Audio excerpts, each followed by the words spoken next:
नमस्कार। भारतीय रोचक कहानियों में आपका स्वागत है। मैं आज आपके नन्हे मुन्नों के लिए एक चिड़िया की कहानी लेकर उपस्थित हुई हूँ। एक जंगल में एक छोटी चिड़िया रहती थी, जिसके 3 बच्चे थे।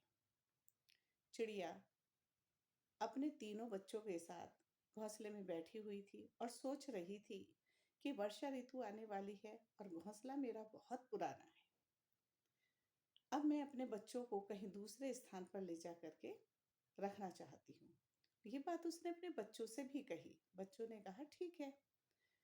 चिड़िया ये सोच करके अपने बच्चों को लेकर के वहां से उड़कर चली गई और स्थान की खोज में दूसरे किसी जंगल में चली गई। एक पेड़ पर बैठ करके विश्राम करने लगे कि तभी तेज हवाएं चलने लगी और रिमझिम रिमझिम बारिश पड़ने लगी। चिड़िया के बच्चे भीगने लगे। रात भर भीगते रहे। चिड़िया भी बैठी रही उनके साथ। तीनों बच्चे बाद में बोले, माँ, हमको बहुत ठंड लग रही है। जब दिन निकला तो उन्होंने देखा कि ऊपर की डाल पर बुलबुल नाम की एक चिड़िया बैठी हुई थी। बुलबुल नीचे आई और कहने लगी कि आप लोग यहाँ के तो नहीं लग रहे हैं, शायद दूसरे जंगल से आए हैं। चिड़िया ने अपनी परेशानी उसको बताई और कहा कि हाँ, हमें बारिश हो रही है, थोड़ा सा रहने का ठिकाना मिल जाए तो बहुत अच्छी बात है। बुलबुल ने कहा, चलो, पास ही में मेरा घर है। रात ज्यादा हो गई थी, इसीलिए मैं यहाँ रुक गई। और बुलबुल उसके तीनों बच्चों के साथ लेकर के अपने घोंसले में चली गई। बुलबुल के भी 2 बच्चे थे। चिड़िया के बच्चे और बुलबुल के बच्चे, 5 बच्चे हो गए। पांचों मिलकर के खेलने लगे। चिड़िया के बच्चों का भी मन लग गया, उन्हें साथी मिल गए। बुलबुल ने कहा, बहन, चलो, अभी थोड़ा बारिश कम है, हम दाना ले आते हैं कुछ। जब दोनों दाना लेने के लिए उड़ चली तो बुलबुल ने कहा कि तुम घर बनाना चाहती हो ना?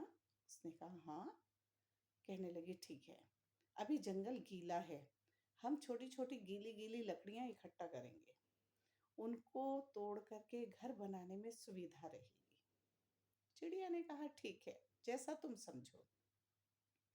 ऐसा सोच करके चिड़िया बुलबुल के साथ दाना लेकर घर आई, बच्चों को दाना खिलाया और शाम के समय दोनों, बुलबुल और चिड़िया दोनों उड़ चली और वहां जाकर के उन्होंने लकड़ियां इकट्ठी करनी शुरू की। 2 दिन में उनकी लकड़ियां इकट्ठी हो गईं। तीसरे दिन वर्षा कम हो गई बिल्कुल और सूरज निकलने लगा। सूरज की रोशनी देखकर चिड़िया बहुत खुश हुई। कहने लगी, बहन, धूप निकल आई है। बुलबुल बोली, कोई बात नहीं, परेशान मत हो, मैं तुम लोगों को ऐसे नहीं जाने दूंगी, तुम्हारा घर बनवाऊंगी। और उसने एक घने पेड़ पर मजबूत डाल देखी। दोनों चिड़ियों ने, बुलबुल ने और उस चिड़िया ने मिलकर के एक सुंदर सा घर बनाया। चिड़िया तो बेचारी घोंसले में रहने वाली थी, अब उसको इतना अच्छा घर मिल गया। बहुत खुश हुई। घर बनकर तैयार हो गया। चिड़िया ने कहा, बहन, आपका बहुत बहुत धन्यवाद। आपने हमें रहने के लिए जगह दी, हमारा घर बनवाया, मेरे बच्चों की देखभाल की। चिड़िया अपने बच्चों के साथ अब अपने नए घर में आ गई। बच्चे भी बहुत खुश थे अपना नया घर देख करके। कहने लगे, अब हमें बारिश में भी नहीं भीगना पड़ेगा, हमारा घर जल्दी से टूटेगा भी नहीं। इस कहानी से हमें यह सीख मिलती है कि हमें एक दूसरे की सहायता करनी चाहिए।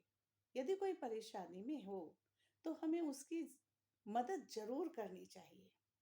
आपस में बच्चों को भी प्रेम से मिलकर के रहना चाहिए, जैसे बुलबुल और चिड़िया के बच्चे मिल करके रहे। धन्यवाद। बस इतना ही आज के लिए। नमस्कार। आप लोगों से एक प्रार्थना है कि मेरे इस चैनल को भारतीय रोचक कहानियाँ चैनल को सब्सक्राइब कीजिए, शेयर कीजिए, लाइक कीजिए। आप लोगों का प्यार मुझे यूँ ही मिलता रहे, इसके लिए बहुत-बहुत धन्यवाद। अगली बार फिर आपके सामने मैं आपके नन्हे-मुन्नों के लिए एक और नई कहानी लेकर के उपस्थित होंगी। जय भारत।